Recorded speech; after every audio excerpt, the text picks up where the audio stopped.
Good morning, Ian Crouch with your 8:30 Hunter News update. A man has been charged over the sexual assault of a teenager at Islington earlier this month.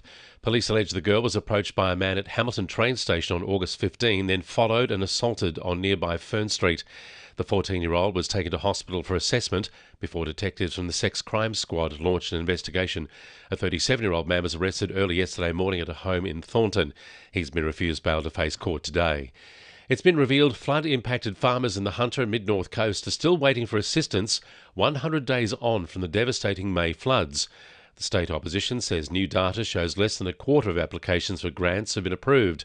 National State Leader Dougal Saunders says asking farmers to keep holding on and keep filling out forms is unfair, while small businesses are still only able to access up to $25,000 and they're struggling to keep the doors open. Opponents to the offshore wind project say they're relieved following the end of a years-long fight to see it abandoned. The federal government hasn't given up on the site, saying it will be retained for research, but Port Stephens locals say the farm was never a viable option. Frank Future, who has run a local whale-watching business for more than 30 years, had concerns the noise would disrupt his enterprise. He says there are far better ways to spend money. These are out in extremely deep water. They're floating on things about a quarter of the size of a coal ship. They're much bigger as well, 280 metres high, they were suggesting.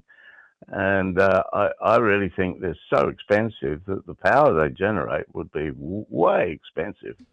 The Australian Transport Safety Watchdog is questioning why it took the master of a bulk carrier off Newcastle so long to report the ship was in trouble.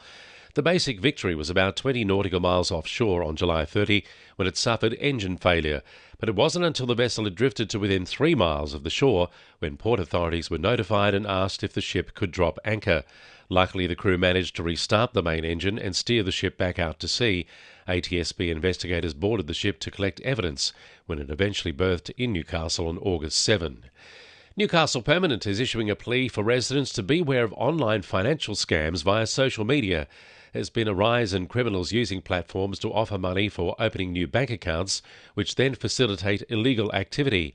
Craig Hollingsworth from the Perm says if an online offer seems too good to be true, it probably is. There is no genuine or real reason anybody would ever ask you to open up accounts. They are all purposes of a fraud or a scam. I think you have to be really diligent and aware of everything that's out there at the moment. The New South Wales Planning Minister has declared stage 1 of a plan to transform the original Market Town site in Newcastle West, a state significant project. The plan involves high-rise residential towers atop a retail precinct at the Parry Street site. The project will include affordable housing. The Housing Delivery Authority has the power to streamline approvals for projects, which will make more housing available in the community.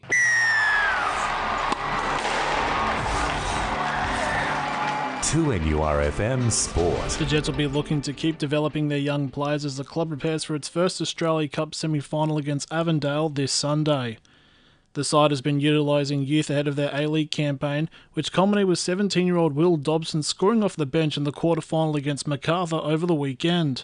The team could be without young forward Ben Gibson after he was selected for the Young Socceroos for qualifiers to the Under-23s Asian Cup, which starts September 3 in China. Meanwhile, 11 years since the club was nearly disbanded, West Wallsend will be battling for NPL status this Saturday in the Northern New South Wales Promotion Relegation Final. The Bluebells take on Valentine, who will be fighting for survival, looking to avoid relegation to Northern League One. In Newcastle cricketer Belinda Clark has been handed a new honour from the Sport Australia Hall of Fame. She has become the 52nd sportsman to be given legend status in the hall, which is voted on by the election committee. That's sport. I'm Jessie Dennett. And the winning numbers in Monday Lotto are 4, 6, 10, 23, 37 and 41, and the supplementaries are 11 and 36. And now you're up to date with the latest 2NURFM Hunter News.